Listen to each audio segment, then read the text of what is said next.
안녕하세요. 서가 윤슬의 윤슬입니다. 오늘은 악마가 인간을 어떻게 속이고 유혹하는지 악마의 비밀을 파헤쳐보는 시간을 가져보겠습니다. 바로 이 책을 통해서요. 책 뭐야? 제목 낚였네. 하지 마시고요. 잠깐만 얘기를 들어봐 주세요. 이 책은 스크루테이프라는 악마의 편지를 입수한 C.S. 루이스가 엮은 책이에요. 서문에 편지들을 어떻게 손에 넣게 되었는지 설명하지 않겠다고 C.S. 루이스가 밝혔기 때문에 출처가 어딜까 더 이상 생각하지 마시고요. 일단 여러분께 질문을 하고 싶어요. 여러분은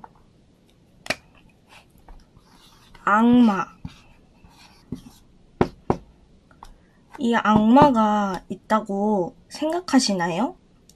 솔직히 저는 악마가 없다고 생각하는데요. 그래도 만약 이 악마가 있다면 인간을 어떻게 타락시키는지 궁금하잖아요. 그래서 이 책을 집어들게 되었는데 흥미롭지 않나요?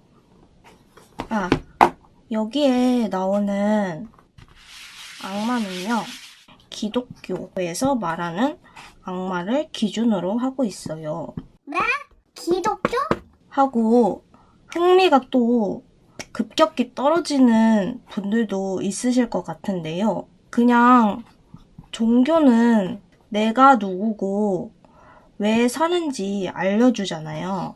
기독교라는 종교도 몇천 년 동안 변하지 않고 현재까지도 전해지는 주요 종교 중 하나이기 때문에 기독교인이 아니셔도 한번 들어봐도 좋을 것 같아요. 제가 전도하려고 이 영상을 만드는 것은 아니기 때문에 그냥 재밌는 이야기라고 생각하고 들으셔도 좋을 것 같아요. 이 단테의 신곡이라는 유명한 고전 소설도 기독교 사상을 바탕으로 지옥, 연옥, 천국 여행을 하는 이야기인데 기독교 책이라고 생각하기보다 고전 소설이라고 생각하면서 읽잖아요. 그것처럼 이 책도 기독교 책이지만 고전 소설쯤으로 봐도 좋을 것 같아요.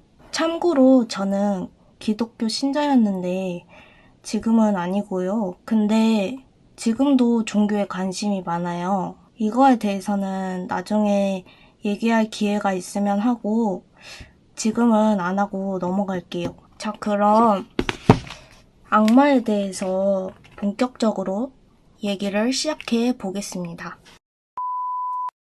이 책에는 스크루테이프라는 악마가 조카인 웜우드라는 신참 악마에게 보내는 31통의 편지가 담겨 있어요. 이렇게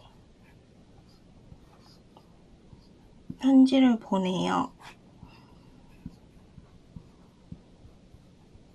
이 웜우드가 맡은 사람을 환자라고 부르는데요.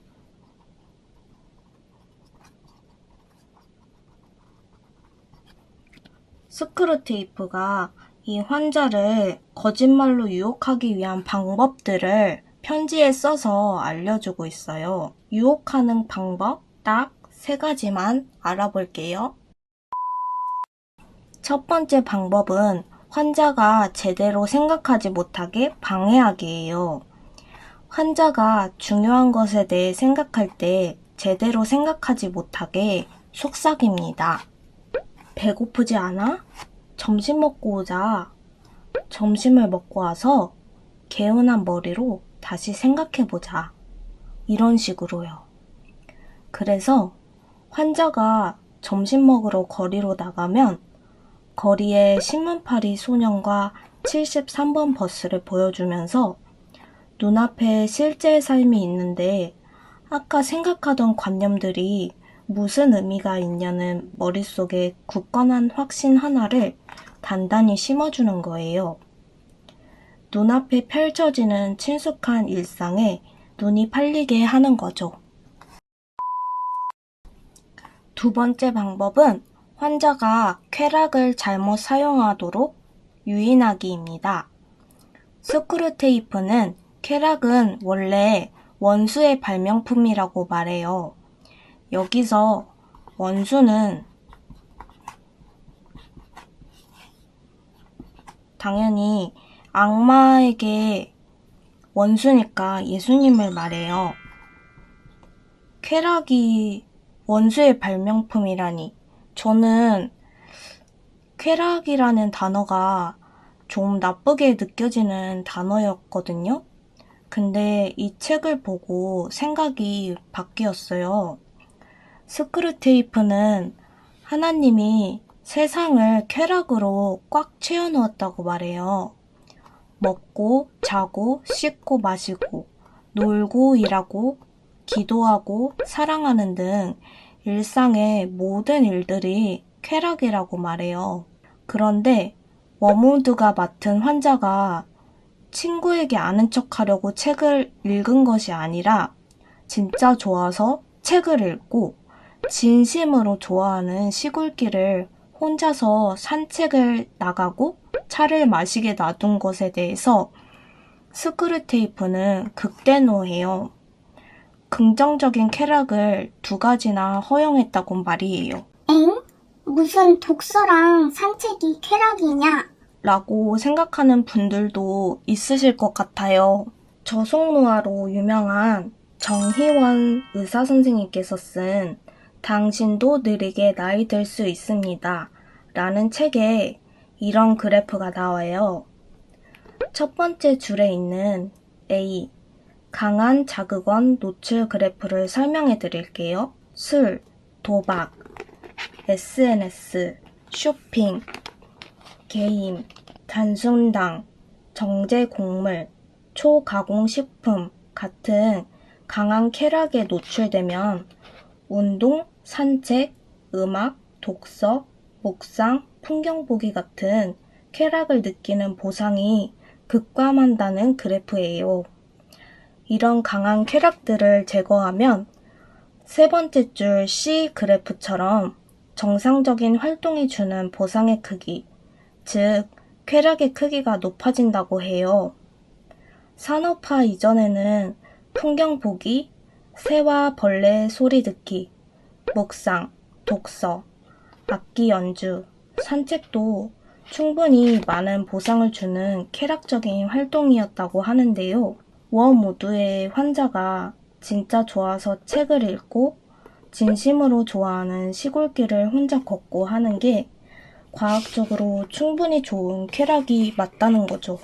스크류테이프는 원수가 만든 쾌락들을 인간들이 즐기게 하되 단 원수가 금지한 때에 원수가 금지한 방식과 수준으로 즐기도록 유인하라고 방법들을 알려줘요. 예를 들어 인간에게 죄라고 할 수 없는 취향이나 우표 모으기, 코코아 마시기처럼 아무리 사소한 취미도 뿌리 뽑아 없애라고 해요. 환자가 정말 좋아하는 것들을 버리게 하고 세상의 기준, 관습, 유행에 따르도록 만들라고 하죠. 내가 진짜 좋아하는 것들을 버리게 하고 세상의 기준, 관습, 유행에 따르도록 만든다라는 말이 정말 소름 끼치지 않나요? 그리고 제가 또 말하고 싶은 부분도 있는데요. 바로 탐식에 대해서도 얘기해보고 싶어요. 이 부분에 대해서는 이견이 있을 수 있을 것 같아서 재밌을 것 같아요. 스크류테이프는 워무드에게 탐식이라는 영역에 간간히 침투하는 것도 게을리하지 말라고 충고하거든요. 스크류테이프는 미식보다 과식이 하수라고 말해요. 사람의 입맛을 까다롭게 만들도록 유도하라고 말하죠.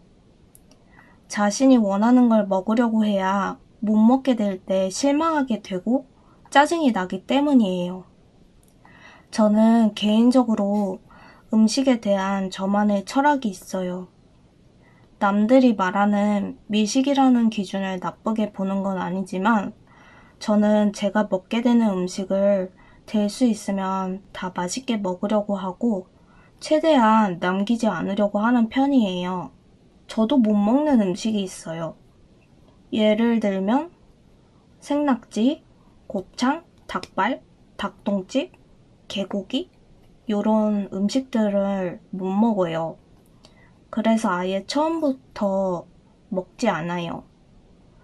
이 경우를 빼면 식당에 갔는데 식사가 맛이 좀 없다고 해도 맛있게 먹는 편인 것 같아요.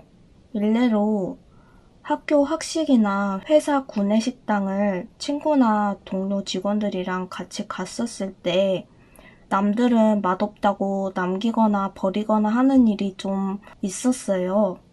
근데 저는 맛없다고 한 적도 없었고 내가 먹을 만큼 푸는 거니까 거의 남기는 것도 없이 다 먹는 편이었거든요.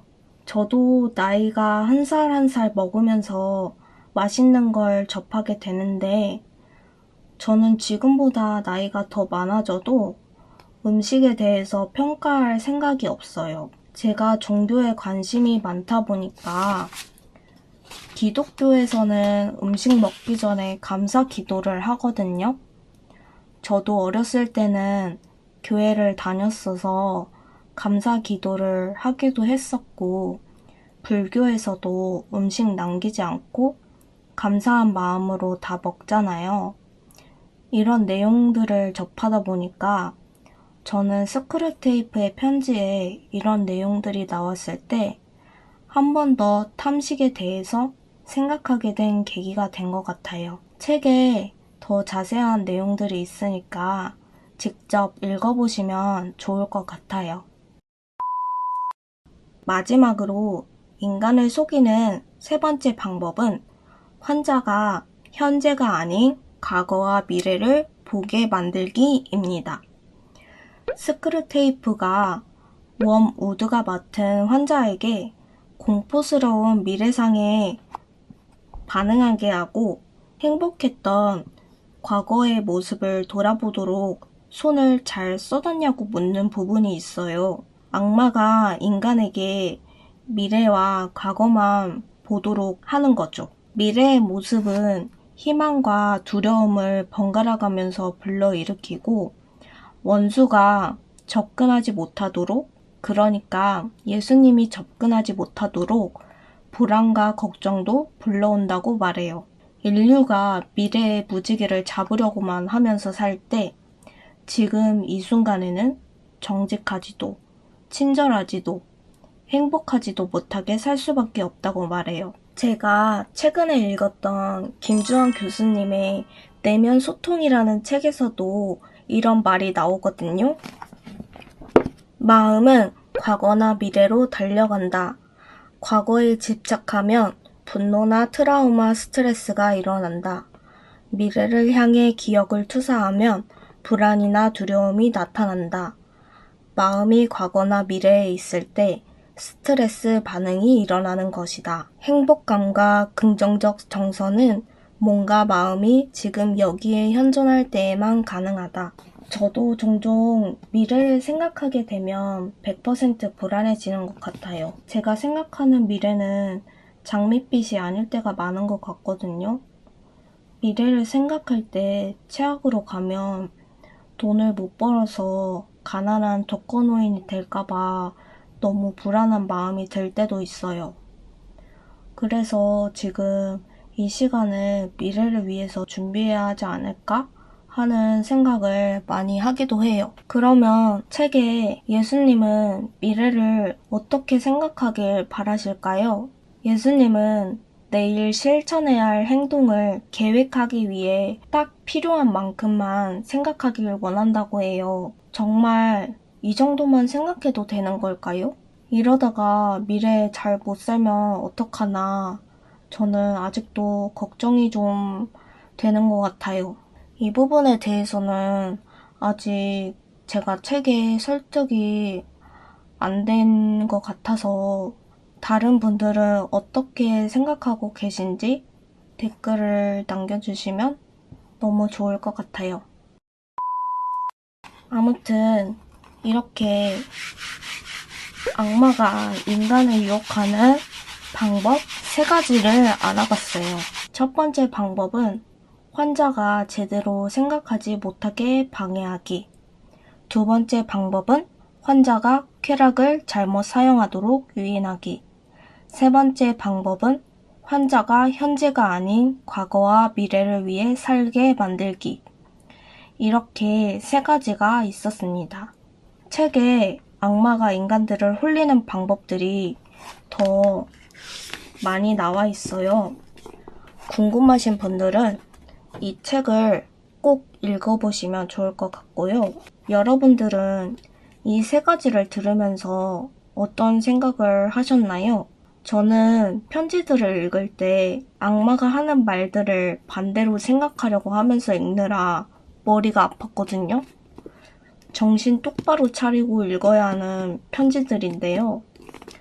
아무튼 이 책이 2차 세계대전 무렵에 쓰여졌는데 어떻게 이렇게 삶을 통찰할 수 있었는지 대단하게 느껴졌어요.